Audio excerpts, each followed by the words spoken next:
Hey y'all, hey, hope all is well with you. I am Leslie of LesAnn Creations, coming to you from my workroom. Hoo-hoo.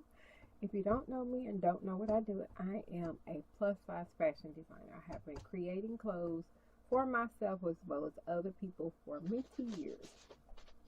So I also do alterations. In doing alterations, it is something I had to learn how to do uh, due to the fact that me myself, being a thick chick myself, a lot of times the clothes did not fit correctly or fit the way I liked. So I learned how to modify uh, a lot of different clothing that I have bought over the years. And excuse me. And in doing so, of course, other people seen what I could do. So yeah, it's all about construction and knowing and understanding where to clip at, where to cut at, where to go to, and what not to touch. Whew. So, today's project. Now, I've teased y'all with a I guess it's a pre one. I don't know what the word is, the best word to use, but it's sort of like a prelude. That's the word. Prelude to this garment that I was altering. This garment I was given. I got to give you a little bit of backstory before I can really tell you more about it. As I'm talking about it, you'll see me kind of working on it. I was given this dress. Originally, it was only one. The person is plus size girl, wanted a fringed outfit, and it sort of had the look she wanted, but we needed to amp it up a little bit. It was for a pageant, and she had seen, actually, to be honest, she had seen one. Another pageant queen had a fringed dress or fringed outfit, and she really liked it. And then she found out how she kind of piecemealed the back portion, which wasn't really seen. It wasn't seen as much. She couldn't do anything with it. So she came to me asking what I could do with the one dress she had. Now, we already know that people joke about Temu and Amazon and Fashion Nova sometimes, about different places where you purchase overseas garments, and let's just say the picture looks like this, but you get, yeah. So she in turn had purchased the dress, and it was not enough. The size was incorrect, and when she put it on, it wasn't even just incorrect. When she put it on, it was too small by, I say, 4 to 6 inches, but it's supposed to be her size. Then the other thing was, even though she was considered short, not necessarily a true petite, the length of the dress was not right for her height, oddly. So I needed more length, and I needed more size. Now with her, it wasn't just the size that was the issue. It was, I know somebody would say, well, why don't you just buy the fringe? I'm going to tell you. Okay, so some of the purchases or some of the garments that you find out there, when they tell you it fits your size and it's got this much fringe on it, it's not always what you think it is, okay? So, oddly enough, it was actually a better price point for her to purchase 2 of the dresses.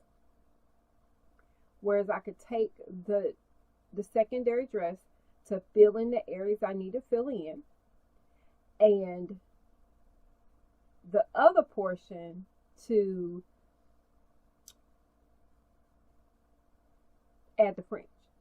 So this fringe, I think, was like 5 to 6 inches long.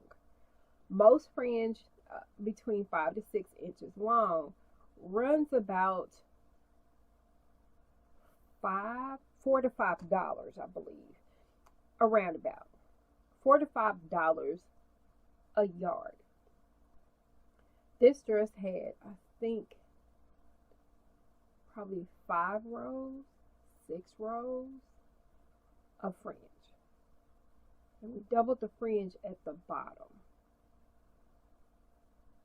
to give more of a swing. So if we had literally purchased the fringe she wanted for as many places we put it, because you'll see that it did transform from what the original looked like to what I turned it into. I probably needed a minimum of 10 yards to just do the modification on the dress. Roughly 10 yards. If I had to purchase that would take your dress, just for the fringe alone, between 50 to maybe even upwards to 100, depending on where you find the material. So it came out to be better. I'm gonna stop for a second and talk a little bit about the picture. So, all right. So right now, one thing I had to do was a couple of spots for some reason did not sew up, so I had to do some hand stitching to secure some of the fringe. And now I'm actually on to the point of this garment where I'm actually fusing the rhinestone. The rhinestone material that you see on the dress actually was purchased from Hobby Lobby. I bought, I think it was 4 yards, 3 to 4 yards of this material in order to do it. The average price, I believe, was roughly, I think it was $10 a yard. Oops. It was like $10 a yard because of the places that I put it. I wanted to put it, it was placed in 2 different places. Just under the bust line to accentuate separation from the top and bottom, and then across the top, including the shoulder area, because we added in actually fringe around the shoulder, which was not originally part of the design. Actually, it didn't even have fringe across the chest part at all. It wasn't even there. So I put that there as well. So when you come down to it, you can take a simple dress that you find and actually bling it out. Once you bling it out, whether you do it by doing individual rhinestones where you glue them on, or you find a trim that you can apply, either way, it can level up your dress, and that's what the goal was, to level this dress up. Now, talking about the situation I ran through with this, I had to, one, use Teflon material, which is a Teflon sheeting to reduce the chances of distorting or destroying the dress. I used my iron, I didn't have any seam. So that's the other reason why it took even longer to do this, because I couldn't apply steam, because the dress was, a lot of it was nylon and polyester, and let's just say melting point was, possible if I did that. So I had to go slow and go slow with the process. So I would periodically hold my iron, which is a Panasonic, I forgot the number. It's a Panasonic something, cordless iron. It doesn't work the greatest, but I couldn't use steam anyway. I had it on the highest temp that I could go with in order to do this. and we gone and ironed it all on. It did take a while. It did take a couple redos, retries, and double checking in different places, but for the most part, it fused like it needed to. I didn't use glue because I didn't want the gunkiness. Plus, where I had to apply it, I had to worry about the fringe getting caught or something like that. So I foregoed that. So with this being done, understand the easiest way to kind of handle the situation is to take your time, weigh the pros and cons. I do suggest, if you want to do a dress or something that maybe just needs to be modified in the trim, it's cheaper to purchase 2 of them versus trying to buy the trim, then do that. But I do advise each one of my clients, whenever I deal with them, is to find the best, do it the best way that makes the most sense. Especially if you're looking for a specific color and maybe you won't find it in a store or it's not available. Then if you can find something that's very similar to what you're looking for, it is easier to modify it to create the design that you're looking for, because it'll work just fine. So that's what I did. I ended up taking my time, redoing things, adjusting things, and then applying that rhinestone just took it to another level, and still kind of giving, what is the word? Giving some semblance, but not the exact same to the inspiration garment. I don't have a picture, so I can't really show you the inspiration to this garment. It's just that I seen the video, seen the picture, they told me what they wanted, and I just took took 2 dresses, put them together, because I didn't need like a big thing to go with, but it was the fringe.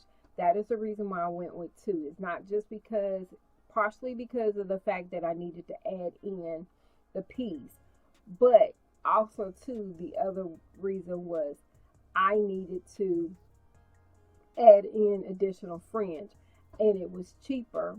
The cost of the dress was probably half the price, if not less than half the price it would take for me to actually do or purchase the material. You have to weigh the pros and cons of what you're looking for and what you need done. Would I do this all the time? No, I wouldn't. It was more so because it was a color she wanted. This is what they had available, and she had already purchased the dress, and to see what we could do. Save it or toss it. One of the two. You had to figure it out. So I hope you learned something through this. As a person who designs clothes, I would rather start from the beginning to the end. Alterations are good, but I tell anybody, if you're not ready to pay, go on and just throw it away. Oh, that's cute. Anyway, I thank you for watching. Hope you learned something. Hope you enjoyed. Let me know what you think.